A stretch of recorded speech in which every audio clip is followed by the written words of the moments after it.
Progress. फिलेमोनाला पत्र जे आहे त्याची सुरुवात आपण मागच्या आठवडी केलेली आहे आणि त्याचा जो परिचय आहे तो आपण थोडक्यात पाहिला. पण परिचयामध्ये पण जे आपण म्हणतो की जे चरित्र किंवा ज्या लोकांबद्दल या पुस्तकामध्ये बोलण्यात आलेलं आहे त्या प्रत्येक व्यक्तीबद्दल आपण थोडक्यात मागच्या आठवडे अभ्यास केलेला आहे. पण त्या पुस्तकाची जी रूपरेषा आपण पाहू शकलो नाही वेळेअभावी आणि म्हणूनच आज आपण थोडक्यात अ, ते जे पत्र आहे अगदी अध्याय एकच आहे. पण अनेक गोष्टी ज्या आहेत त्या आपल्याला शिकवून जाणारं हे पत्र आहे. म्हणून आज आपण त्याची जी रूपरेषा आहे त्याकडे आपलं लक्ष केंद्रित करूया. अ, आपण सुरुवातीला पण पाहिलं की फिलेमोनाला लिहिलेलं जे पत्र आहे ते इतर पत्रांपेक्षा एक अलौकिक किंवा एक वेगळं किंवा एक आपण काय म्हणू शकतो अद्वितीय असे पत्र आहे. का बरं? कारण पौलाची जी इतर पत्र आहेत त्या प्रत्येक पत्रामध्ये आपल्याला शिकायला भेटतं की काही महत्वाची तत्व तो शिकवत आहे. खास करून शिकवणीवर लक्ष केंद्रित केलेलं आहे नाही का.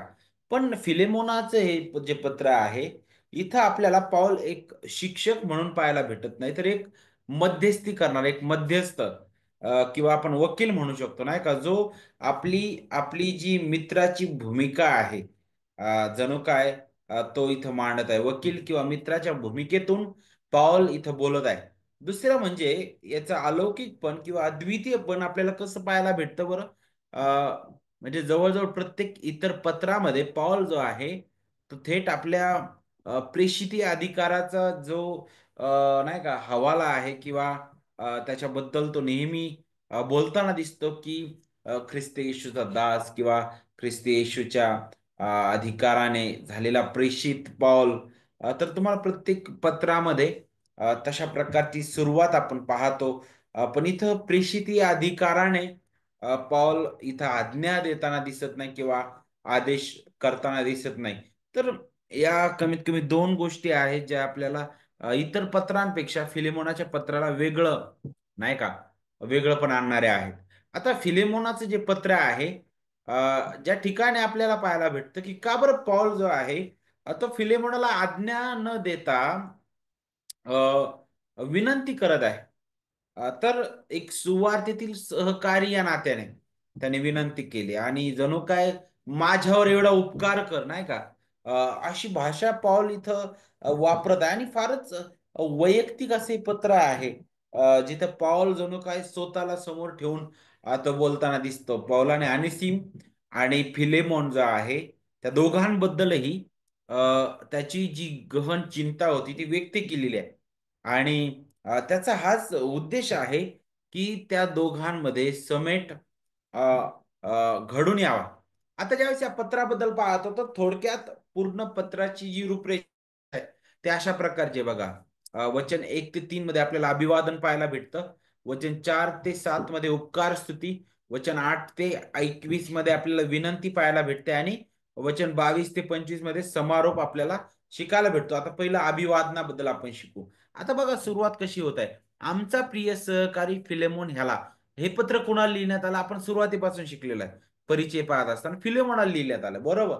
त्यानंतर इथं आफिया नावाच्या बहिणीचा उल्लेख आहे. अर्खिप्प नावाच्या व्यक्तीचा उल्लेख आहे. मंडळीबद्दलचा उल्लेख आहे. तर फिलेमोनाला लिहिलं साक्षीदार म्हणून आपल्याला आफिया अर्खिप्प आणि मंडळीबद्दल आपल्याला पाहायला भेटतं. अर्खिप जो आहे सहसैनिक त्याला म्हटलेला आहे. कदाचित तो मंडळीचा सेवक असावा किंवा प्रमुख अम, अ, कुणीतरी तो असावा किंवा पॉल असं म्हटलं जातं. अनेक अभ्यासक जे आहेत ते म्हणतात की आफिया ही फिलेमोनाची पत्नी अ, असावी कदाचित आणि आर्थिप जो आहे तो त्याचा मुलगा किंवा नात्यातील हे दोन्ही गोष्टी असाव्यात.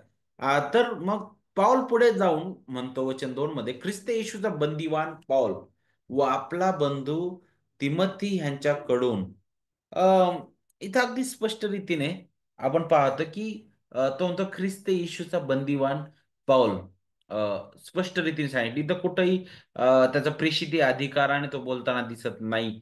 पण ख्रिस्ताच्या सुवार्ते पायी ज्या बेड्यामध्ये तो अडकलेला आहे, तिथं तो आपल्याला पाहायला भेटत आहे नाही का. ज्यावेळेस तो नजरकैदेत त्याला ठेवण्यात आलेलं होतं पहिल्या वेळी, त्यावेळी त्याने हे पत्र लिहिलं.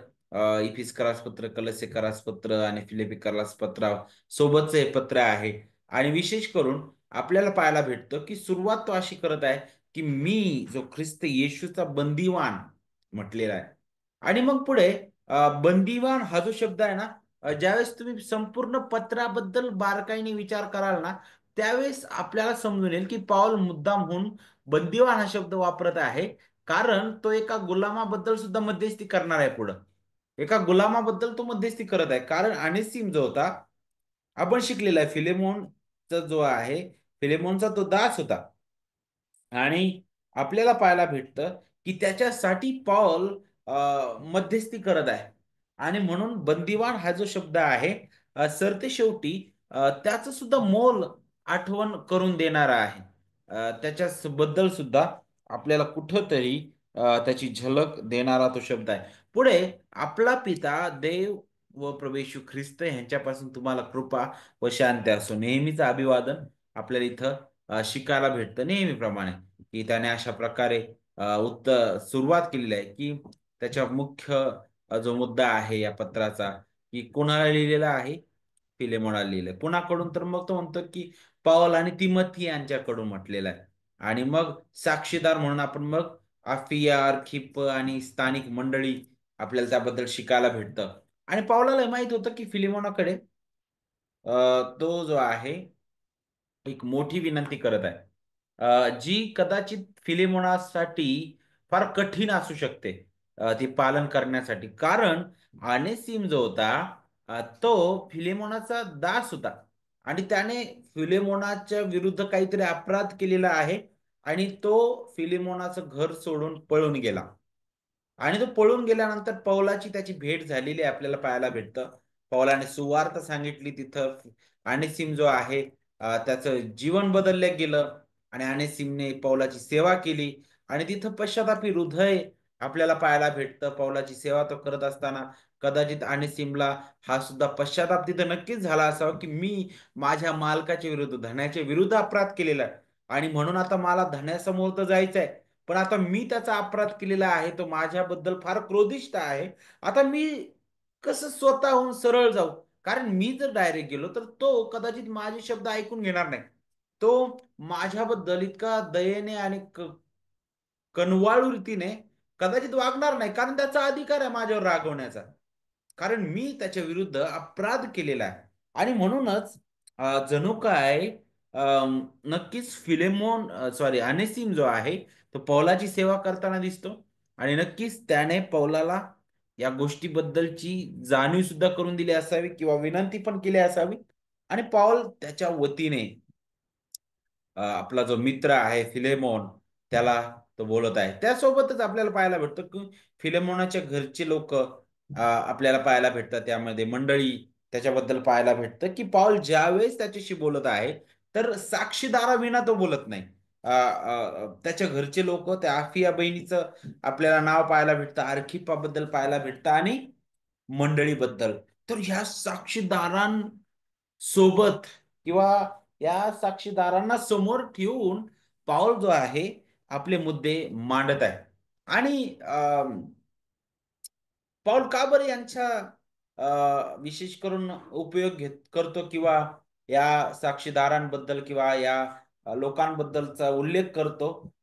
कारण पौलाला माहित होतं की हे जे निर्णय घेणं आहे किंवा अनेसिमला स्वीकारणं कदाचित फिलेमोनला कठीण जाऊ शकतं. पण ज्यावेळेस आफिया, आर्खिप आणि मंडळी यांच्या साक्षीने आपण विचार करू, आणि नक्कीच त्यांचा प्रभाव त्याच्यावर पडणार आहे. आणि नक्कीच कुठंतरी ख्रिस्ताचं जी प्रीती आहे ते मंडळीद्वारे, या कुटुंबातील सदस्यांद्वारे नक्कीच त्याच्यावर ती प्रभाव पाडणारे असेल. आणि कदाचित हे साक्षीदार यामुळं फिलेमोन जो आहे, त्याला कठीण जाणार नाही आणि सिमला स्वीकारण्यासाठी. तर अशा प्रकारे अभिवादनाने तो सुरुवात करतो. आणि पुढे मग आपण लगेच येतो तर तिथं आपल्याला वचन 4 ते 7 मध्ये त्याची कृतज्ञता पाहायला भेटते. आता अभिवादनानंतर अ, तो त्याची पाऊल जो आहे त्याची कृतज्ञता व्यक्त करत आहे.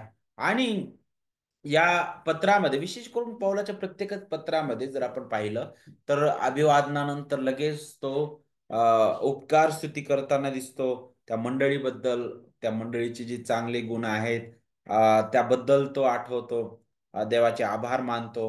प्रत्येक पत्रामध्ये आपल्याला त्याबद्दल शिकायला भेटतं. पण या ठिकाणी जर आपण पाहिलं तर इथं सुद्धा कुठेतरी पौल जो आहे त्याची कृतज्ञता व्यक्त करताना दिसतो. आणि तो विशेष करून फिलेमोनाबद्दल बोलतो बघा. वचन 4 मध्ये तो म्हणतो की प्रभू येशूवर व सर्व पवित्र जनावर असलेली तुझी प्रीती व तुझा भरवसा यांच्याविषयी ऐकून मी आपल्या प्रार्थनात सर्वदा तुझी आठवण करतो व आपल्या देवाची उपकार स्तुती करतो. प्रत्येक मंडळीला पत्र लिहित असताना त्याने अशा प्रकारे मंडळीबद्दल बोललं गेलंय. आता वैयक्तिक रीतीने फिलेमोनाला तो बोलत असताना तो बोलत आहे की तू जी चांगली बाजू आहे तुझी प्रभू येशू ख्रिस्तावर आणि पवित्र जनावर तुझी असलेली प्रीती, तुझा भरवसा याविषयी मी ऐकून मी आपल्या प्रार्थनात सर्वदा तुझी आठवण करत आहे. आता कुठून त्याने हे ऐकलं असावं? तर ज्यावेळेस आपण कलेसिकरास पत्राचा अभ्यास करू नाही का, त्यावेळेस आपल्याला त्याच्याबद्दल आपल्याला थोडीशी आयडिया भेटेल. कारण कलसेमधील जो पाळक होता एपोफ्रास, तो पावलाच्या तिथं आहे, पावलाजवळ तो आहे. आणि नक्कीच ज्यावेळेस तो एपोफ्रास मंडळीबद्दल बोलतोय तर नक्कीच त्या मंडळीतील हा एक भाग होता फिलमोन. आणि त्याच्याबद्दल सुद्धा त्याने कदाचित ते वर्तमान दिलं असावं, ठामपणे आपण सांगू शकत नाही. अ, किंवा अ, अम, आणि सिमने सुद्धा आपल्या मालकाचं, आपल्या धन्याचं जीवन पाहिलं असावं. आणि खऱ्या रीतीने ज्यावेळेस आणि सिमचं जीवन बदललं ख्रिस्तामध्ये, त्याला त्याची जाणीव, त्याची आठवण झाली असावी नाही का. तर आपल्याला नेमकं माहित नाही, पण पाऊल म्हणतो की मी तुझ्याबद्दल ऐकलेलं आहे आणि त्याबद्दल मी नेहमी प्रार्थनेत तुझ्याबद्दल आठवण करतो आणि काय मागतो म्हणे, तुमच्यामध्ये म्हणजे असलेल्या ख्रिस्त येशूमध्ये जे काही चांगले आहे त्याचे पूर्ण ज्ञान झाल्याने तुझ्या विश्वासाचे भागी पण सफळ व्हावे. तुझ्या प्रीतीने मला फार आनंद झाला व माझे सांत्वन झाले, कारण हे बंधो तुझ्याकडून पवित्र जनांच्या जीवाला विश्रांती मिळाली. यातून आपल्याला फिलेमोनाचं चरित्र सुद्धा पाहायला भेटतं की फार फार तो प्रेमळ होता आणि ख्रिस्तावर प्रीती करणारा तो होता. ख्रिस्ताच्या मंडळीवर प्रीती करणारा तो होता आणि मंडळीसाठी झटणारा तो होता. आणि म्हणून पॉल जो आहे तो म्हणतो की तुझ्यामुळं मला आनंद झालेला आहे आणि माझं सांत्वन झालेलं आहे म्हणे त्यामुळं, कारण मंडळीसाठी तू झटत आहेस. कलसे मंडळीसाठी फिलेमोनाचं कार्य सुद्धा आपल्याला तिथं पाहायला भेटतं. आता फिलेमोना नेमकं मंडळीसाठी काय केलं होतं याबद्दलचा उल्लेख पावलाने तिथं केलेला नाही. पण जे काही केलं ते मंडळीसाठी लाभदायक होतं आणि ते मंडळीला ताजतवाना करणार, विश्रांती देणार होतं त्यांच्या जीवांना म्हटलेलं आहे. कदाचित मग त्याने आर्थिक मदत केली असावी किंवा काही सेवा कार्य केलं असावं किंवा इतर कोणत्या तरी प्रकारे त्यांना लाभ दिला असावा. तर म्हणूनच पाऊल त्याची आठवण करतो आणि देवाचे आभार मानतो. आणि विशेष करून ज्या प्रकारे पाऊल सुरुवात करत आहे की तू जशी ख्रिस्तावर प्रीती करतोस आणि तशीच तू मंडळीवर प्रीती करत आहेस. आणि मग अशा प्रकारे तो सुरुवात करत असताना तो देवाचे आभार मानतो. आणि हे लक्षात ठेवून, हे त्याच्या सुद्धा लक्षात आणून आता त्याच प्रीतीचं स्मरण करून तो आता त्याच्या समोर हा जो त्याचा दास होता अनेसिम त्याच्याबद्दल मध्यस्थी पुढे करणार आहे. आता ज्या प्रकारे तो मंडळीवर प्रीती करतोस म्हणे, ख्रिस्तावर प्रीती करतोस, त्याच प्रकारे तो मंडळीवर प्रीती करतोस. आणि मग तेच लक्षात ठेवून तो आता अनेसिमकडे वळतो. जे काही केलं फिलेमोनने ते चांगल्या प्रकारे केलं, पूर्ण प्रेमाने केलेलं आहे. पाऊल कबूल करतो. आणि आता ज्यावेळेस मंडळीचा उल्लेख पाऊल करत आहे, तर आता त्या मंडळीचा एक भाग अनेसिम सुद्धा झालेला होता, जो अगोदर तुझा दास होता म्हणे, पण आता ख्रिस्तामध्ये तो बंधू झालेला आहे आपला. आणि आता ज्या प्रकारे तू ख्रिस्तावर प्रीती करतोस, ज्या प्रकारे तू मंडळीवर प्रीती करतोस, आणि सिम सुद्धा त्याच मंडळीचा एक भाग आहे, म्हणून तुला त्याच्या प्रती ती प्रीती दर्शवणं गरजेचं आहे. आता पुढं पहा वचन 12, 13, 14 मध्ये, तेव्हा तुम्ही देवाचे पवित्र व प्रिय असे निवडलेले लोक आहात, म्हणून करुणायुक्त हृदय, ममता, सौम्यता, लीनता, सहनशीलता ही धारण करा. एकमेकांचे सहन करा आणि कोणाविरुद्ध कोणाचे गाऱ्हाणे असल्यास आपसात क्षमा करा. प्रभूने तुम्हाला क्षमा केली तशी तुम्हीही करा. पूर्णता करणारे बंधन, अशी जी प्रीती, ती ह्या सर्वांवर धारण करा. कलसेमध्ये पौलाने याबद्दल अगोदर सांगितलं. पाऊल कलसीकरास पत्र लिहित असताना तो तेच म्हणत आहे, की तेव्हा तुम्ही देवाचे पवित्र आणि प्रिय निवडलेले लोक आहात, म्हणून तुमच्यामध्ये करुणामय हृदय, करुणायुक्त हृदय, ममता, सौम्यता, लीनता, सहनशीलता ही धारण करा म्हणे. एकमेकांचं सहन करा. कोणाविरुद्ध जर काही गाऱ्हाणं असलं तर आपसात त्यांना क्षमा करा म्हणे, नाही का? आणि प्रभूने तुम्हाला जशी क्षमा केली तशी तुम्हीही करा म्हणे. पूर्णता करणारं बंधन, काय आहे पूर्णता करणारं बंधन म्हणे? प्रीती आहे. आणि का बरं पॉल कलसेमध्ये प्रीतीचा उल्लेख करतो? कारण प्रीती हे असं फळ आहे, ते तारलेल्या हृदयातून वाहतं. आणि प्रीती ही अशी कृती, हे असं फळ आहे, जे आपल्याला ऐक्यात बांधतं. ऐक्यात बांधतं ख्रिस्ताच्या. कारण ख्रिस्ताने सुद्धा आपल्यावर प्रीती केली, पित्याने आपल्यावर प्रीती केली. योहान कृष्णवर्तमान आणि विशेष करून योहानाच्या पत्रामध्ये आपल्याला पाहायला भेटतं, की आपण त्याच्यावर प्रीती केली अगोदर, असं नाही तर त्याने आपल्यावर अगोदर प्रीती केली आणि आपल्या पुत्राला आपल्यासाठी दिलेला आहे. तर ख्रिस्ती जीवनामध्ये आपल्याला पाहायला भेटतं, की ज्यावेळेस एक विश्वासणारा, एक पापी जो आहे, तो विश्वासामध्ये येतो, ख्रिस्ती विश्वासामध्ये तर आनंदायी विश्वास त्याच्यामध्ये उत्पन्न होतो. त्याचं पहिलं फळ जे दिसू लागतं ते म्हणजे प्रीती. प्रीती. कारण पूर्ण पवित्र शास्त्राचं जर सार काढलं, तर ते सार आपल्याला एका शब्दामध्ये पाहायला भेटतं, आणि ते म्हणजे प्रेम, प्रीती. आणि तुम्हाला माहित आहे, आपल्याला माहित आहे, की ज्यावेळेस ते जे परुषी होते, शास्त्री होते, ज्यावेळेस प्रभूला प्रश्न विचारला, की महान आज्ञा कोणती आहे म्हणे, मोठी आज्ञा कोणती आहे? त्याच प्रभूने काय सांगितलं? तो आपला देव परमेश्वर याजवर पूर्ण मनाने, पूर्ण शक्तीने, पूर्ण बुद्धीने काय कर? प्रीती कर. आणि जशी आपणावर तशी आपल्या शेजाऱ्यावर प्रीती कर. देवावर प्रीती. आणि जर आपण देवावर प्रीती करतो पूर्ण मनाने, पूर्ण बुद्धीने, पूर्ण शक्तीने, तर आपण आपल्या शेजाऱ्यावरही तशाच प्रकारे प्रीती करू. आणि तसंच तशी तीच भाषा पॉल इथं वापरत आहे, विशेष करून दुसरी जी आज्ञा आहे, दुसरी आज्ञा, की जशी आपणावर तशी आपल्या शेजाऱ्यावर प्रीती कर. तर तेच तुम्हाला तीच तिची झलक आपल्याला कलसीकरास पत्रामध्ये पाहायला भेटत आहे. त्याची आठवण अगोदरच त्याने विश्वासदारांना करून दिलेली, आणि त्याद्वारे पौल जो आहे हेच दाखवत आहे, की आपण ज्यावेळेस एकमेकावर प्रीती करतो, त्याद्वारे जे देवाचं प्रेम आपल्यावर ओतण्यात आलेलं आहे ख्रिस्तामध्ये, ख्रिस्ताने जे केलेलं परिपूर्ण कार्य आहे, जे प्रेम देवाचा सीमित त्या वधस्तंभावर पाहायला भेटला आपल्याला, ते प्रेम आपल्या जीवनातून इतरांपर्यंत येतं. जणू काय त्या प्रीतीद्वारे आपल्याला पाहायला भेटतं. आणि म्हणूनच आपल्याला माहित आहे, की पुष्कळ वेळा एखाद्या व्यक्तीबद्दल जर आपल्या मनात द्वेष आहे, एखाद्या व्यक्तीबद्दल जर आपल्या मनात राग आहे, तर त्याला क्षमा करणं, कोणी जर आपल्या विरुद्ध काहीतरी गुन्हा केलेला आहे, पुष्कळदा आपल्या मानवी बुद्धीला न पटणारी गोष्ट आहे, आपल्याला पुष्कळदा कठीण जातं. कारण तो माझा दुश्मन आहे. त्याच्याबद्दल मी पाहत असताना माझ्या जीवनामध्ये, माझ्या हृदयात त्याच्याबद्दल द्वेष भरलेला आहे. त्याच्याबद्दल मी फार वाईट नजरेने मी पाहत आहे. त्याच्याकडे मी कसं त्याच्यावर प्रीती करणार? अनेक कुटुंबामध्ये सुद्धा हे आपल्याला पाहायला भेटतं. अनेक मंडळांमध्ये सुद्धा आपल्याला पाहायला भेटतं. का बरं आम्ही प्रीती करू शकत नाही? तर मग त्याची उलटी बाजू आपण पाहतो. कारण आमच्यामध्ये द्वेष आहे. कारण आम्हाला ख्रिस्ताची खरी प्रीती समजली नाही. कारण आम्हाला देवाची खरी प्रीती समजली नाही पुष्कळदा. नाही का? पण पाऊल प्रीतीबद्दल बोलताना दिसतो, आणि त्याची हीच इच्छा आहे, की फिलेमोन आणि अनेसिम जे आहे, त्यांचा समेट घडून यावा, आहे ना?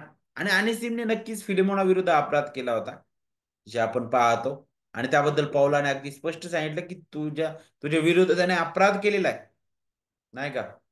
आणि नक्कीच तो अ, नाही का की दंडाच पात्र आहे, पण ख्रिस्ती विश्वासणाऱ्या नात्याने आता त्याचं जीवन बदललं, त्याने पश्चाताप केलेला आहे, देवाने त्याच्यावर कृपा केलेली आहे, त्याला त्याच्या अपराधाची जाणीव झालेली आहे. आता एक बंधू म्हणून ख्रिस्तामध्ये त्याला स्वीकार, त्याच्यावर तू प्रीती कर, नाही का? आणि त्याबद्दल तो बोलत आहे की त्याला तू सहन कर, त्याला शिक्षा देण्याऐवजी त्याला तू क्षमा कर. वारंवार पौलाने त्याच्याबद्दल बोललेला आहे, वारंवार बोललेला आहे. आणि तीच विनंती पाऊल आता पुढे करत आहे.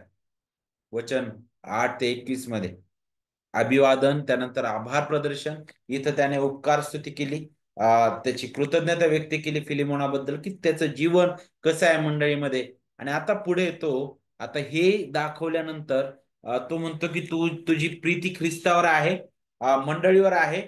आता याची जाणीव करून दिली त्याने.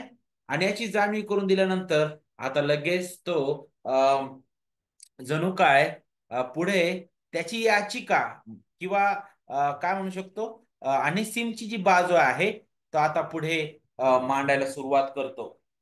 आणि सिमच्या वतीने तो आपल्याला पाहायला भेटतं इथं वकिली करताना दिसत आहे.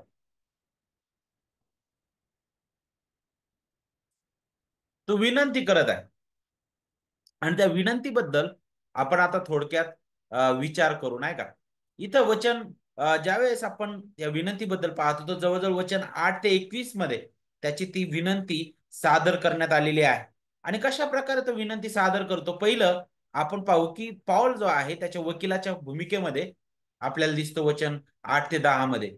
त्यानंतर वचन 11 ते 13 मध्ये त्याने अनिसिमची जी याचिका आहे किंवा अनिसिमची जी भूमिका आहे, की तो कशा प्रकारे तो बदललेला आहे.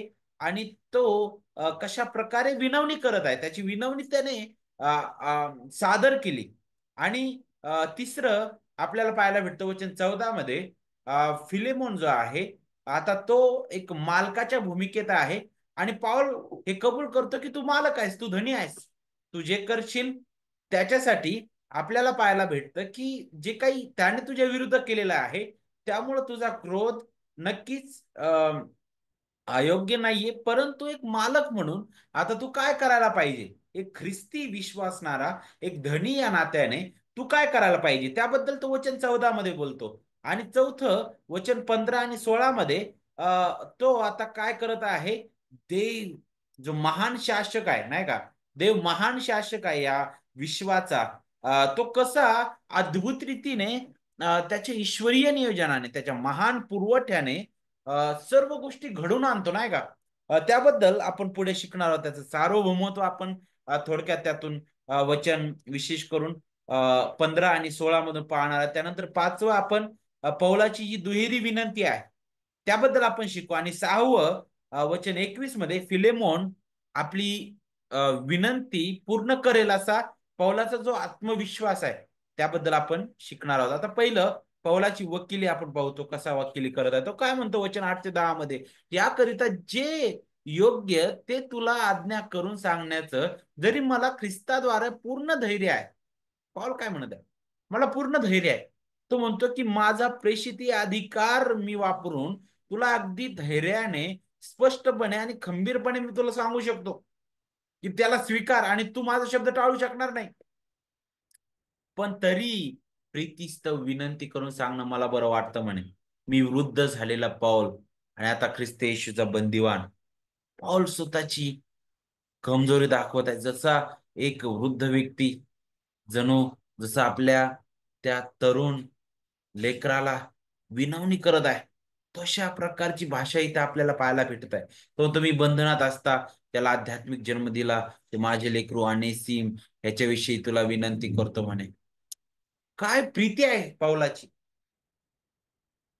तो एक दास, एक गुलाम, जो आपल्या धन्याला फसून पळून आलेला आहे आणि जो पौलाजवळ आहे. पौलाने त्याला सुवार्थ सांगितली, पौलाच्या जवळ तो राहत आहे. आणि त्याने त्याचं जीवन बदललेलं पाहिलं ख्रिस्तामध्ये, देवाची कृपा त्याच्यावर झालेली पाहिली त्याने. आणि पहा त्याच्या बाजूने जणू काय खटला लढत आहे पाऊल. तो म्हणतो की मी तुला विनंती करतो, मी तुला विनंती करतो. तो खटला अधिकारवाणीने नाही, तर अगदी विनंतीने, नम्रतेने तो स्पष्ट रीतीने त्याला बोलत आहे. पाऊल ख्रिस्ताचा प्रेषित होता. त्याला फिलोमोनाला योग्य गोष्ट करण्याची आज्ञा देण्याचा अधिकार होता, नाही का? पण त्याने तशा प्रकारे लिहिलेलं नाही. पाऊल इथं एक कमजोर वृद्ध मनुष्य असं स्वतःला सादर करत आहे. तो म्हणतो की मी वृद्ध व्यक्ती आहे आणि एक वृद्ध कमजोर व्यक्ती तुझ्याकडे एका व्यक्तीसाठी विनंती करत आहे. ही विनंती तू मान्य करावीस. आपण ज्यावेळेस इथं पौलाची भाषा पाहतो, नाही का, इतर पत्रामध्ये पौल फार कडकपणे बोलताना दिसतो. गलतीकरास पत्र वाचा तुम्ही, कोरिंथकरास पत्रामध्ये वाचा, इतरही पत्रांमध्ये तुम्हाला पौल फार कडक भाषेमध्ये पुष्कळदा बोलताना दिसतो. त्याची भाषा इतकी भयंकर की आपल्याला दिसत, अरे पौल किती धष्टपुष्ट, अरे पौल कसा असावा. इथं पौल अगदी थकलेला वृद्ध, नाही का, आणि जणू काही कमजोर अशा प्रकारे दिसत आहे. आणि तो अगदी आपल्या दुर्बलतेचा उल्लेख इथं करत आहे मुद्दाम.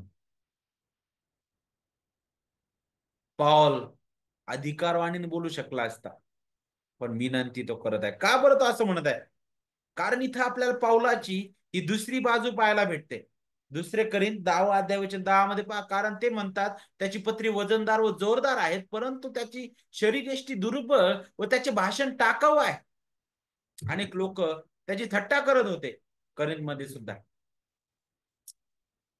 पुष्कळ वेळा, नाही का? पण खऱ्या रीतीने आता त्याच्या त्याच्या भाषेतून इथं आपल्याला त्याची दुर्बलता पाहायला भेटत आहे पावलाची. त्याची शारीरिक कमजोरी सुद्धा आपल्याला इथं पाहायला भेटत आहे, नाही का? अनेक जे अभ्यासक आहेत त्याबद्दल बोलतात की अरे हा बलवान म्हणून स्वतःला सादर करणारा पाऊल जो आहे, आता किती नम्रतेने बोलत आहे. हे किती आश्चर्यकारक आहे. आणि नक्कीच मग हे ख्रिस्ताचं उदाहरण आपल्या समोर सादर करणार आहे. किती नम्र पावलाने स्वतःला केलेलं आहे. ते ख्रिस्ताची आठवण करून देतं. फिलिप्पे 2 वचन 5 ते 7 मध्ये आपल्याला ख्रिस्ताबद्दल पाहायला भेटतं की जो ख्रिस्त, जो देवाच्या स्वरूपाचा असूनही देवाच्या बरोबरीचा असणं हा लाभ आहे असं त्याने मांडलं नाही, ना का? त्याने स्वतःला रिक्त केलं, म्हणजे मनुष्याच्या प्रतिरूपाचं होऊन दासाचं स्वरूप धारण केलं. मनुष्य प्रकृतीचं असं प्रगट होऊन त्याने मरण आणि तेही वधस्तंभावरचं मरण सोसलं. इथपर्यंत आज्ञापालन करून त्याने स्वतःला लीन केलेलं आहे. पौलाच्या जीवनातून ख्रिस्ताचं उदाहरण आपल्याला पाहायला भेटतं की ख्रिस्त येशू देहधारी देव, जो बलवान शिक्षक असताना त्याने स्वतःला इतकं नम्र केलं की केवळ जे दुष्ट, जे भ्रष्ट हृदयी लोक त्यांच्या हवाली स्वतःला त्याने केलं. त्या गुन्हेगारांप्रमाणे त्याला पकडण्यात आलं, त्याला वधस्तंभी खेळण्यात आलेला, इथपर्यंत तो नम्र झालेला आहे. आणि तशाच प्रकारचं भाषा पौल इथं बोलत आहे. आता पौलाचं हे जे नम्रतेचं बोलणं हे ढोंग नव्हतं, हे बिलकुल ढोंग नव्हतं. तो प्रेषित म्हणून अगदी अधिकाराने बोलू शकला असता, पण तो विनंती करत आहे आणि त्याची इच्छा आहे की फिलेमोनाने ती पाहावी. तो सक्ती केला नाही त्याने मुद्दा म्हणून फिलेमोनाला. का बरं? कारण खरा विश्वासणाऱ्या नात्याने पौलाची इच्छा होती की ख्रिस्ती दयाळूपणा आणि प्रेम त्याचं प्रदर्शन त्या ठिकाणी व्हावं. त्याने फिलेमोनाच्या हृदयाला आव्हान केलेलं आहे. पौल जो तुरुंगात होता, एक वृद्ध जो मनुष्य आहे, आणि त्या तुरुंगातून आपल्याला पाहायला भेटतं की आत्ताच जो नव्याने परिवर्तित झालेला जो अनेसिम आहे ख्रिस्तामध्ये, जो त्याची सेवा करत आहे पौलाची त्या तुरुंगामध्ये, त्याच्यासाठी तो दयेची याचना करत आहे. आणि तो अगदी नम्रतेने आणि सिमसाठी जणू काय विनंती करत होता. आणि मग हाच हाच पुढचा भाग आपल्याला पाहायला भेटतो. आणि मग आता ती जी विनंती तो करत आहे त्यामध्ये मग अनिसिम याचिका करता आपल्याला पाहायला भेटत आहे. कारण अनिसिमची बाजू तो मांडत आहे. अनिसिमचा वकील म्हणून त्याने स्वतःची ओळख करून दिली. आता अनिसिम बद्दल तो पुढे बोलताना आपल्याला दिसतो. वचन 11 पासून पुढे पहा. तो पूर्वी तुला निरुपयोगी होता, तरी आता तुला व मलाही उपयोगी आहे. त्याला म्हणजे खुद्द माझ्या प्राणाला मी तुझ्याकडे परत पाठविले आहे, त्याचा स्वीकार कर. सुवार्तेमुळे मी बंधनात पडलो असता तुझ्याऐवजी माझी सेवा त्याने करावी म्हणून त्याला जवळ ठेवण्याचे माझ्या मनात होते. आणि सिमने फिलेमोनच्या घरात स्वतःला निरुपयोगी सिद्ध केलं होतं, पण त्याचे ख्रिस्तामध्ये परिवर्तन झालं होतं. त्याने आपल्या पापांचा पश्चाताप केला, देवाने त्याच्यावर कृपा केली, तारणदायी विश्वास त्याला दिलेला आहे. पश्चाताप हे दान त्याच्याद्वारे आपल्याला पाहायला भेटतं. त्याचं जीवन बदललं गेलं, त्याचे मार्ग बदलले गेले. जो अगोदर निरुपयोगी होता, जो पळून आलेला होता, ज्याला मग आपल्या धण्याचे काहीच घेणं नव्हतं, आता तो पौलाची काळजी घ्यायला लागला. आणि किती अद्भुत हे आहे. आणि पौलाला माहित होतं की फिलमोन हा एक प्रेमळ ख्रिस्ती आहे, आणि म्हणून त्याला विश्वास होता की अनेसिम ख्रिस्ताकडे आलेला आहे. हे ऐकून फिलेमोन आनंदित होईल. आणि त्याला ही आशा होती की फिलेमोन त्याच्या विरुद्ध पाप करणाऱ्या इतर कोणत्याही ख्रिस्ती व्यक्तीला जसा तो माफ करेल, त्याचप्रमाणे तो अनेसिमकडे सुद्धा पाहणार आहे. आता मुद्दा म्हणून पाऊल जो आहे काही शब्दांचा उपयोग इथं करतो अनेसिमसाठी. जर तुम्ही 11 ते 13 हे वचन वाचले तर तिथं तो एक शब्द वापरतो, ग्रीक जो शब्द आहे बघा, ख्रिस्टॉस हा शब्द वापरलेला आहे त्याने. ख्रिस्टॉस हा जो शब्द आहे त्यापासूनच अनेसिमस नाही का, तो शब्द म्हणजे काय, उपयुक्त. अगोदर निरुपयोगी तो होता म्हटलेला आहे, आता तो कसा आहे, उपयुक्त. त्याच्यासाठी जो मूळ शब्द आहे बघा, ख्रेस्टॉस म्हटलेला आहे. वचन 11 बघा, वचन 11 मध्ये सांगितलंय, तो पूर्वी तुला निरुपयोगी होते, आता तुला व मलाही उपयोगी आहे. इथं उपयोगीसाठी ख्रेस्टॉस असा शब्द वापरलाय. आणि हा शब्द विशेष करून ख्रिस्टॉस म्हणजे ख्रिस्त या शब्दाशी समान अर्थी असणारा शब्द आहे. आणि म्हणूनच पॉल म्हणतो की अनेसिम जो होता तो अख्रेस्टॉस. अख्रेस्टॉस म्हणजे म्हणजे नाही त्याचा अर्थ होतो, आणि ख्रेस्टॉस म्हणजे उपयुक्त. हा अगोदर उपयोगी नव्हता, हा निरुपयोगी होता, पण आता तो काय म्हणत आहे, ज्यावेळेस तो पुढे उपयोगी आपल्याला आहे असं म्हणतो, तर तिथं मात्र यू ख्रिस्टॉस असा शब्द वापरला. यू ख्रिस्टॉस म्हणजे काय, तो काय म्हणत आहे, फक्त उपयोगीच नाही तर यू हा शब्द तिथं जोडलेला आहे, म्हणजे चांगला उत्तम असा शब्द आहे. आणि अगोदर जो निरुपयोगी होता, निरुपयोगी म्हणजे अख्रेस्टॉस, निरुपयोगीसाठी अख्रेस्टॉस हा शब्द वापरलेला आहे. म्हणजेच अख्रेस्टॉस किंवा अख्रिस्टॉस म्हणजे ख्रिस्ताशिवाय. निरुपयोगी म्हणजेच ख्रिस्ताशिवाय तो होता, त्यावेळेस तो तुझ्यासाठी कोणत्याही प्रकारे उपयोगी नव्हता. त्याचं जीवन पूर्णपणे भ्रष्ट होतं, त्याचं हृदय, त्याचं वागणं कधीच तुझ्याबद्दल प्रामाणिक नव्हतं. तुझ्या विरोधी तो होता, तुला सोडून गेलेला होता, तुला त्रास देणारा होता. पण आता ज्यावेळेस त्याने ख्रिस्टॉसला म्हणजे प्रभू येशू ख्रिस्त, ख्रिस्टॉस म्हणजे ख्रिस्ताला आपला प्रभू म्हणून स्वीकारलेला आहे, आता तो यू ख्रिस्टॉस झालेला आहे, म्हणजे खूप उपयोगी झालेला आहे तो. तर पाहिलं या शब्दाचा खेळ आहे ग्रीकमध्ये. पाऊल ज्यावेळेस ते शब्द वापरत आहे तर तो आपल्याला याची आठवण करून देत आहे. आणि म्हणून पुढे पाऊल म्हणत आहे की अनेसिमने आपल्या अपराधांची भरपाई करण्यास कशी सुरुवात केलेली आहे त्याची तो आता आठवण करून देत आहे. तो काय म्हणत आहे की अगोदर जो निरुपयोगी होता तो आता तुला आणि मलाही उपयोगी झाला. कसा बरं, त्याला म्हणजे खुद्द माझ्या प्राणालाच मी तुझ्याकडे परत पाठवत आहे. वचन 13 काय म्हणतो बघा, सुवार्तेमुळे मी बंधनात पडलो असता तुझ्याऐवजी माझी सेवा त्याने करावी म्हणून त्याला जवळ जवळ जवळ ठेवण्याचे माझ्या मनात होते.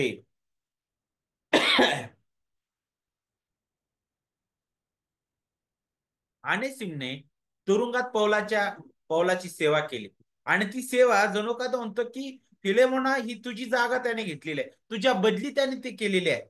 प्राचीन जगामध्ये मालकाने एखादा गुलाम किंवा नोकराला दुसऱ्या व्यक्तीला कर्ज देणं किंवा कर्ज म्हणून त्याला त्या गुलामाला त्याच्या हाती सोपवणं आणि काही काळ त्या गुलामाविना राहणं, एक फारच आपण काय म्हणू शकतो, फारच त्याच्यासाठी कठीण होतं एका धन्यासाठी. कारण मालकाने कर्ज कालावधीमध्ये नोकर जो आहे जे काही काम तो मालकासाठी करू शकला होता ते गमावलं जातं,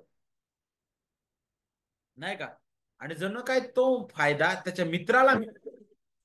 तशाच प्रकारची भाषा इथं आपल्याला पाहायला भेटते की फिलेमोन आणि सिमद्वारे जणू काय पौलाची सेवा करत आहे. म्हणूनच पौलाने म्हटलंय की आणि सिम केवळ त्यालाच नाही तर फिलेमोना तुझ्यासाठी सुद्धा तो उपयोगी ठरलेला आहे, कारण त्याने तुझी जागा तुझ्या बदली माझी सेवा केलेली आहे. अशा प्रकारे पॉल म्हणत आहे. आणि तो म्हणतो की मी त्याला पाठवत आहे, खुद्द माझ्या प्राणालाच तुझ्याकडे पाठवित आहे, नाही का? तुकिका सोबत त्याने त्याला पाठवलेलं आहे. त्याला पाठवलं, त्याचा तू स्वीकार कर, नाही का? त्याच्याशी समेट करण्याच्या आशेने तो बोलत आहे. आणि सिंग जणू काय यातून आपल्याला समजतं की तो सदा सर्व काळासाठी आपल्या मालकाला सोडून जाण्यासाठी गेला नाही, तर तो पुन्हा मालकाला सामोरे जाण्यासाठी गेलेला आहे. पुढे आपल्याला आता पौल जो वकील म्हणून बोलताना दिसतो, त्यानंतर कशा प्रकारे अनेसिमची बाजू त्याने मांडली त्याबद्दल आपण पाहतो. आता फिलेमोन एक मालक म्हणून आपल्याला दिसतो आणि त्याच्याबद्दल सुद्धा पौल पुढे बोलतो बघा, वकील या नात्याने. तो आता काय म्हणत आहे बघा, वचन 14 मध्ये जर तुम्ही वाचलं तर पहा, तरी तुझ्या संमतीशिवाय काही करणं मला बरं वाटलं नाही, यासाठी की तुझा उपकार जुलमाने झाल्यासारखा नसावा तर खुशीने केलेला असावा. आता कायदेशीर अधिकार जो आहे त्याचा मान्य केला की तुझ्या अनेसिमवर तुझा अधिकार आहे. आणि म्हणूनच फिलेमोनला आज्ञा देण्याऐवजी पौल जो आहे विनंती करताना दिसत आहे. पौलाला विशेष करून फिलेमोनने स्वतःच योग्य गोष्ट करावी असं वाटत होतं. आणि म्हणूनच आपण पाहतो की तो त्याला आज्ञा देण्याऐवजी काय करत आहे, तो विनंती करत आहे. आणि त्याला माहित होतं की नक्कीच योग्य कारणास्तव फिलेमोन जो आहे त्याकडे लक्ष देईल. आणि या दोघांमधील समेट घडल्याद्वारे हे ख्रिस्ती बंधुत्व जे आहे ते अधिक मजबूत होणार आहे. आणि म्हणूनच पॉल काय म्हणत आहे की तुझ्या प्रीतीने मला फार आनंद झाला, माझे सांत्वन झाले. वचन 7 ते 9 मध्ये तू प्रीती करत आहेस, जी प्रीती तू ख्रिस्तावर केलीस तीच प्रीती मंडळीवर तू करत आहेस. आणि तो वचन 8 मध्ये म्हणतो की जे योग्य ते तुला आज्ञा करून सांगण्याची जरी मला ख्रिस्ताद्वारे पूर्ण धैर्य आहे, तरी मी प्रीतीस्तव तुला काय करत आहे, विनंती करून सांगत आहे. म्हणे मी वृद्ध आहे, त्याची जाणीव आपल्याला होत आहे. तो म्हणतो मी बंदीवान आहे. आणि थोडक्यात जर आपण पाहिलं तर मंडळीवरील भूतकाळातील प्रेम विश्वासूपणा यामुळे पौलाला विश्वास वाटला की सध्याच्या परिस्थितीमध्ये फिलेमोन आणि सिमोर प्रेमळ आणि विश्वासू असा आणि सिम बद्दल फिलेमोन जो आहे तो असेल. आणि हेच पौलाला वाटत होतं. आणि म्हणूनच पौल पुढे त्याची बाजू मांडताना दिसतो.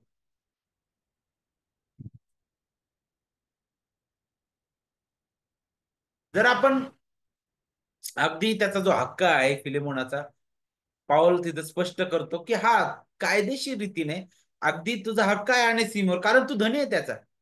पण तो हे सुद्धा सांगत आहे की प्रेम आणि दया जी आहे हे ख्रिस्ती नीतिमूल्य आहेत, ते सुद्धा फिलेमोन तू समजून घ्यावंस. म्हणून कठोरपणे तू त्याच्यासोबत वागू नयेस, नाही का? आणि म्हणून ख्रिस्ताने जशी तुझ्यावर प्रीती केली, जशी माझ्यावर प्रीती केली, ज्याच्यासाठी तू पण लायकीचा नव्हतास आणि मी पण नव्हतो, तशा प्रकारे तू आपल्या या दासाला स्वीकारावंस. आणि मग ज्यावेळेस तो एक अधिकारी म्हणून फिलेमोनाबद्दल बोलतो, मग पुढे जाऊन आता देव जो महान शासक आहे त्याच्याबद्दल तो बोलतो. आणि मग तुम्ही जर बारकाईने या वचनाकडे पाहिलं, वचन 15-16 मध्ये पहा, कदाचित तो तुझ्यापासून ह्यामुळेच काही वेळ वेगळा झाला असेल की त्याने युगानुयुग तुझे व्हावे. त्याने आजपासून केवळ दासच नव्हे तर दासापेक्षा श्रेष्ठ म्हणजे प्रिय बंधू असे व्हावे. मला तो विशेष प्रिय प्रिय आहे आणि तुला तर देहदृष्ट्या व प्रभूच्या ठाई याहून कितीतरी अधिक तो प्रिय असावा. का तो वेगळा झाला? कारण युगानुयुग तुझं व्हावं म्हटलेलं आहे. इथं देवाचं सार्वभौम कार्य पाहायला भेटतं तारणामध्ये, की कसा देव एका निवडलेल्या पाप्याला त्याच्याकडे आकर्षित करतो. प्रत्येक घडामोडीवर देवाचं महान नियंत्रण आपल्याला पाहायला भेटतं. अशीच घटना आपल्याला उत्पत्तीच्या पुस्तकामध्ये पाहायला भेटते योसेफाबद्दल आणि त्याच्या भावाबद्दल. त्याच्या भावाने त्याला दुष्ट योजनेने त्याला विकलं होतं, पण देवाने त्याला त्या ठिकाणी प्रधान केलं. आणि ज्यावेळेस त्याचे भाऊ त्याच्या समोर येतात, त्यावेळेस शेवटी तो काय म्हटला भावांना, तुम्ही वाईट रीतीने योजलं माझ्याबद्दल, परंतु देवाने ते माझ्या चांगल्यासाठी केलं होतं. नाही का? अनेकदा आपल्याला पाहायला भेटतं की आपल्या जीवनातील येणारे अनेक वाईट प्रसंग, भयंकर प्रसंग, जे चांगला उद्देश, देवाची जे चांगलं जे कल्याणकारी उद्देश आहे आपल्याबद्दल, ते सिद्धीस नेणारे ठरतात.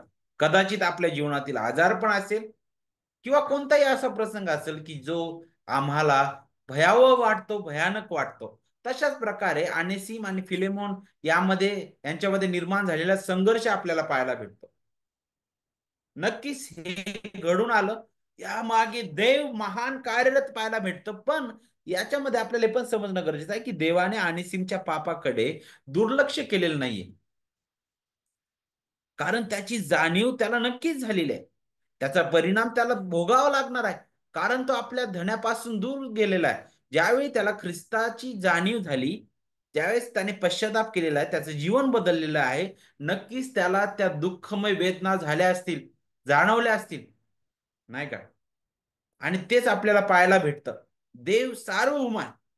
त्याच्या इच्छेनुसार तो तारतो. इफिसकारास पत्रामध्ये सांगितलं की आपण आपल्या अपराधामध्ये, पातकामध्ये मृत असे होतो, परंतु पुढे आपल्याला पाहिलं की आपल्याला त्याने ख्रिस्तामध्ये जिवंत केलेलं आहे.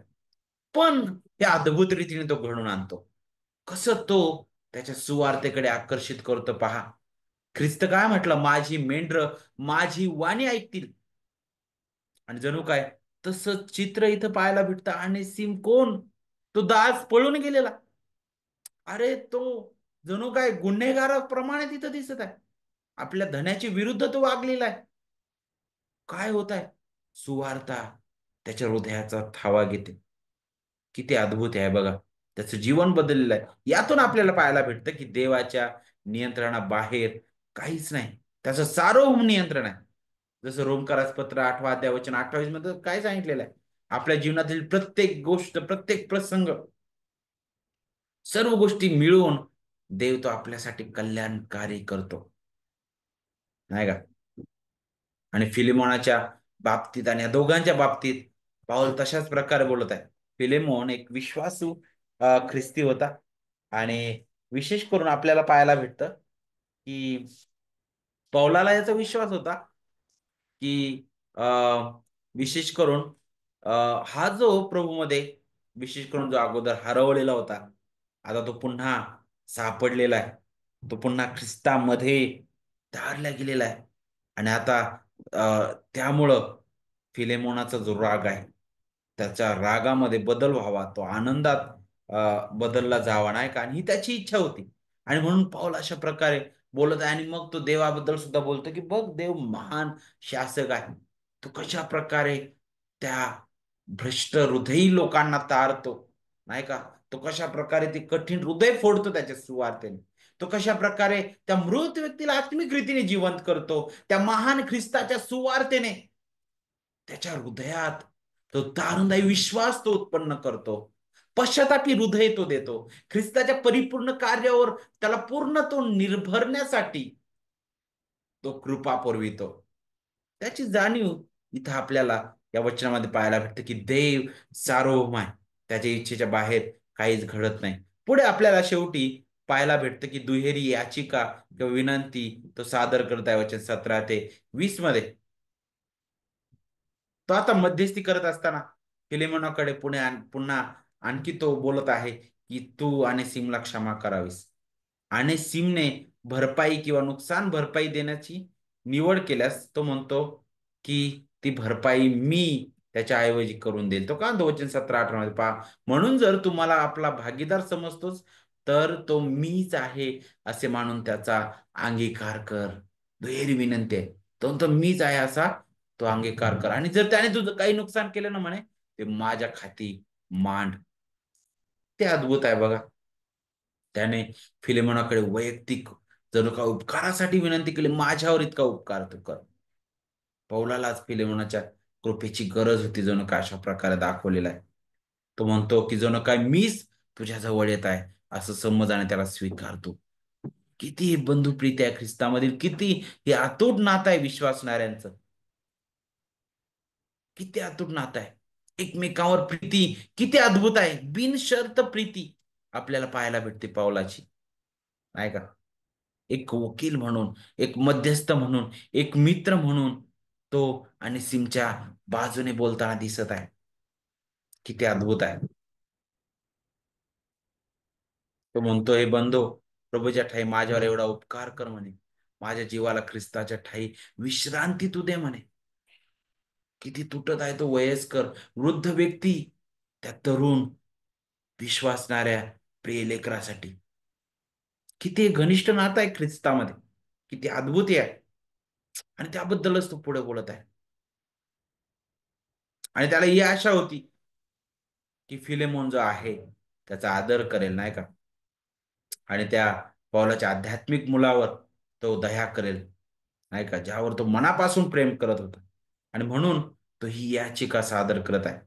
ख्रिस्तामध्ये त्याने आणि सीमबद्दल दयाळूपणे वागावं, नाही का? त्याचबद्दल तो बोलत आहे.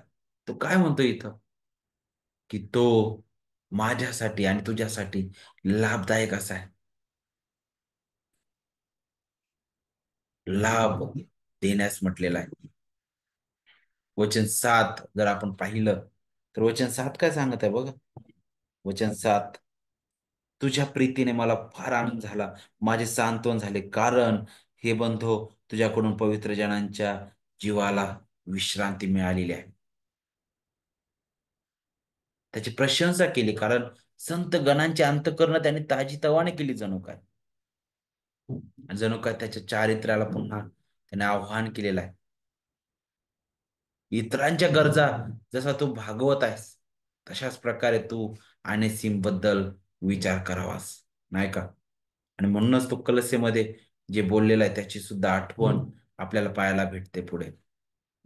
तो काय म्हणतो, कदाचित तो तुझ्यापासून ह्यामुळेच काही वेळ वेगळा झाला असाल. फिलेमोन वचन 15 आणि 16 मध्ये तो म्हणतो, त्याने आजपासून केवळ दासच नाही, तर दासापेक्षा श्रेष्ठ म्हणजे प्रिय बंधू असं व्हावं. ख्रिस्तामध्ये कोण श्रीमंत, कोण गरीब, कोण लहान, कोण मोठा, स्त्री पुरुष आता भेदच नाही. कारण ख्रिस्ताच्या शरीराचा एक भाग म्हणून आता तो जोडला गेलेला आहे. किती अद्भुत ही आहे ख्रिस्ताची मंडळी. त्याचं मोल किती महान आहे आपल्याला पाहायला भेटतं. जो अगोदर दास म्हणून गेलेला आहे, आता तो एक बंधू म्हणून आपल्याला पाहायला भेटत आहे. कायमचं म्हटलेलं आहे, कायमचं. ख्रिस्तामध्ये तो तुझ्याशी जोडला गेलेला आहे. किती अद्भुत आहे. खरं नातं ख्रिस्तामधील आपण पाहतो. पहिली तिमोथी 6 आणि वचन 2 मध्ये पहा, ज्यांचे धनी विश्वास ठेवणारे आहेत त्यांना ते बंधू आहेत, म्हणून त्यांचा अवमान करू नये, तर अधिक आदराने दास्य करावे. कारण ज्यांना सेवेचा लाभ होतो ते विश्वास ठेवणारे व प्रिय आहेत, या गोष्टी शिकव आणि ह्याविषयी बोध कर. किती अद्भुत आहे. दासाने धन्याशी कसं वागावं विश्वासणाऱ्या, आणि धन्याने दासाशी कसं वागावं त्याबद्दल अगोदरच सांगितलेलं आहे. गुलामगिरीबद्दल जर आपण इतिहासामध्ये पाहिलं तर फारच पुष्कळ ठिकाणी फार क्रूरतेने वागणूक दिली जायची. अनेक लोक गुलामगिरीबद्दल फार वेगळ्या प्रकारे विचार करायचे.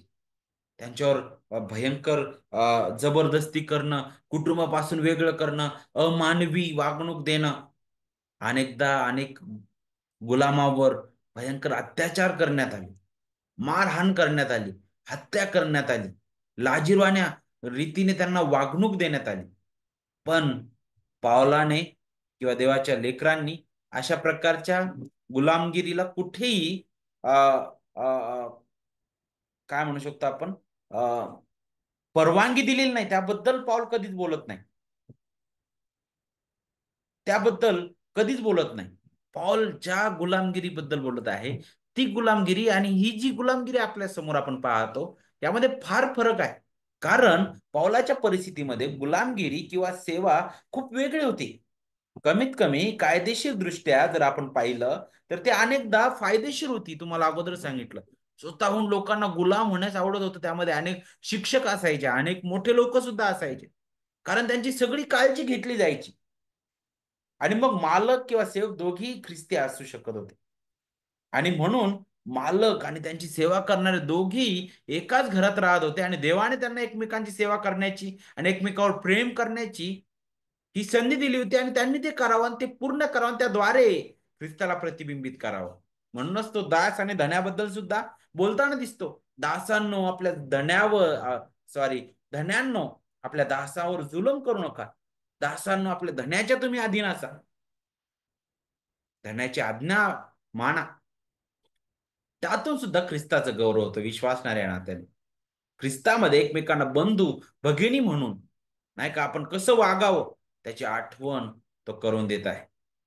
त्याच्याबद्दल सुद्धा तो बोलत आहे, आदराने तो बोलताना दिसतो आपल्याला.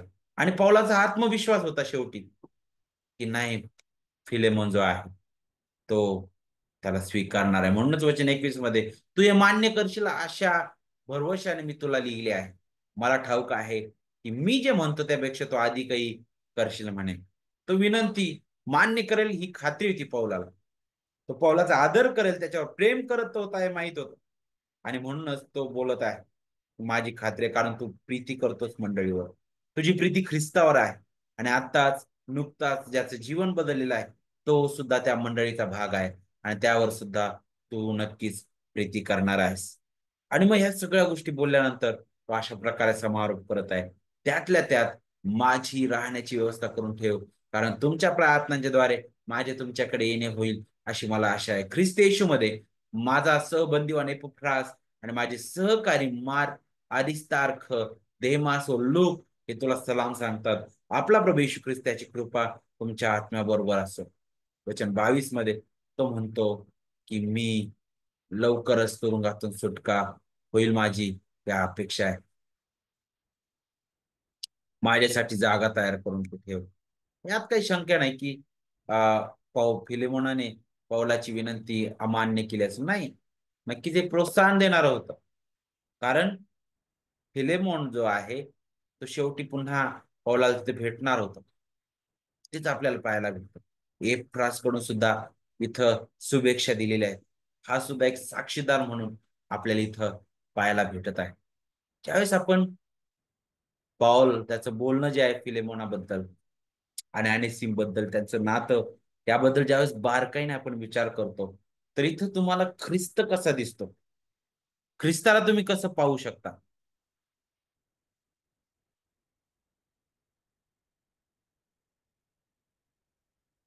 काय वाटतं? आपल्यामधील कोणी सांगू शकतं का?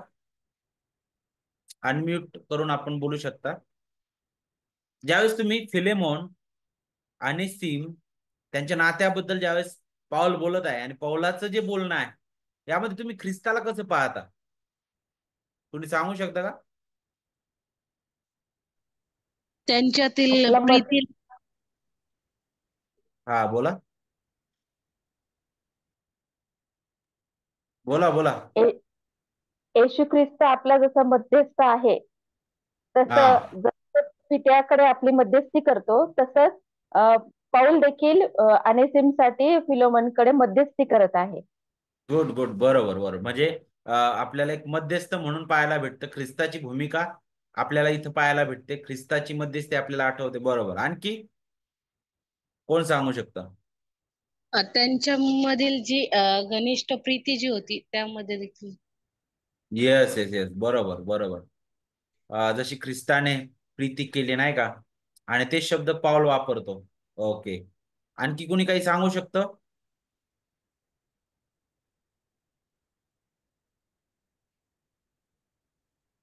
काय पौलाचा वाटतं? वरील विश्वास. हा, विश्वास, बरोबर.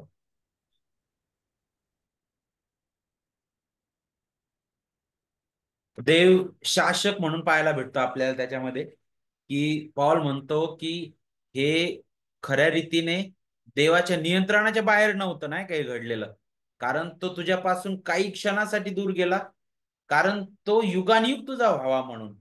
तर देवाचं जे सार्वभौम नियंत्रण आहे आणि तारणामधील त्याचं जे परिपूर्ण कार्य आहे त्याबद्दल पण आपण शिकतो. ओके.